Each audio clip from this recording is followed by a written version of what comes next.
It's been a journey of 49 years really. Started playing drums at a very young age. I got into electronic music and records and turntables, and then sort of from that into machines, electronic music machines, synthesizers, drum machines. But all the way through that I've always had a love of sound, mimicking things as a beatboxer, mimicking sounds, natural sounds, electronic sounds. So I've had a love for listening. And then outside of kind of making music and listening, I've always just been interested in sound as an art form.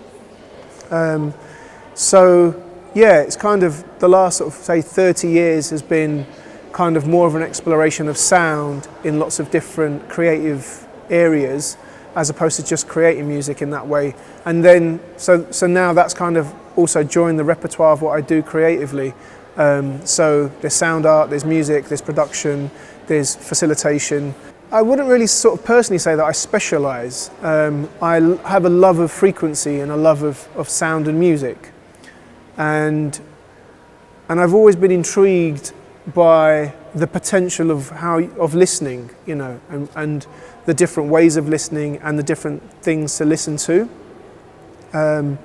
And again, as a child, I've always had a love of nature and wildlife, and I've always heard melodies and rhythms, you know, within the natural world. And sort of like now, with the use of technology, I'm able to kind of listen to different things. And so the whole thing around sort of listening to plants started about sort of 6-7 years ago, and where I heard an artist called Milese, who she had designed a modular synthesized system to connect to plants and listen to their biofeedback. And I was just blown away by that. But when I sort of researched it, it was quite an expensive thing to sort of set up. But then over the years, as technology's got cheaper and things have become, you know, sort of open, you know, for people to be able to explore different ways of creating things. I've invested in these different technologies that allow me to listen to plants and trees and other sort of organic things. Does the sound change over the life cycle of the plant? Yes, it does. It's a living thing. So like all living things, it's like that dragonfly, for instance. Amazing. Yeah, so like with all living things, we're in constant change, we're in constant flux. So sometimes I've attached, you know, the sensors to a plant at 9 o'clock in the morning, and it's recorded, you know, one set of sounds. I've done it again later on in the day at 12, and it's completely different, you know, sort of what comes out. And I'm really like fascinated by that, you know, that it never becomes boring, or I never know exactly what's going to happen. And even sometimes in situations where people want the plants to do something now, it's actually, no, it won't. You know, nature's not going to perform for us. You know, we have to bring ourselves down, you know, and just be a bit more humble and kind of wait and see what happens. But then also, that is also a very exciting thing to witness. Through different books and things that I've read, it does say that plants respond to frequency. That is kind of like scientifically been accepted, that yes, they do respond to frequency. Whether they respond to something immediately, I don't know.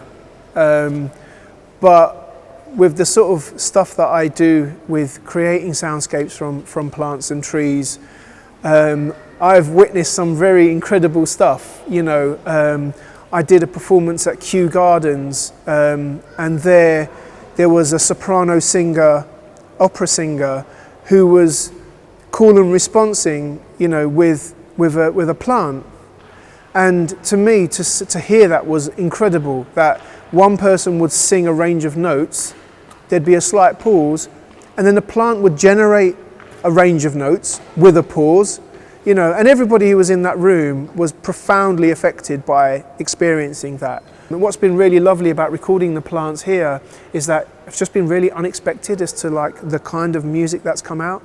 So when I've gone back to the studio and then I've run that information through my synthesizers, it's just been so beautiful to hear, slow meditative pieces, and there's some quirky, angular kind of things, and then stuff that, like today, has been, melodies with a real pulse.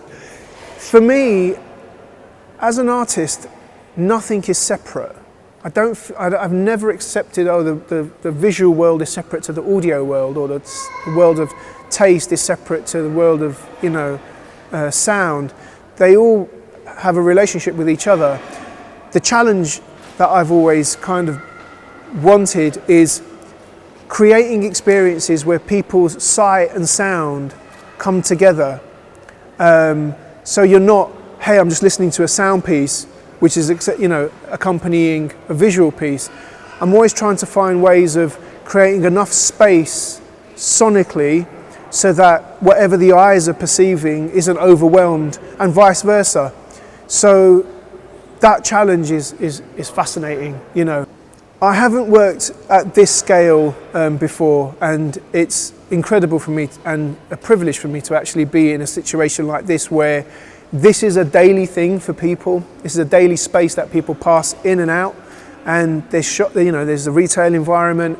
But to me, this is like a huge community centre. This is where people from all over Milton Keynes come, and I guess to make work at that level in such a massive space, that is, and also just to say, what I'm creating are headphone experiences. So they're sort of experiences of space within a space, and that thing of somebody being in such a huge space, but then having headphones on, where they're then immersed in a different kind of space. It's really, really lovely. So yeah, this is the biggest space that I've worked in to date, really.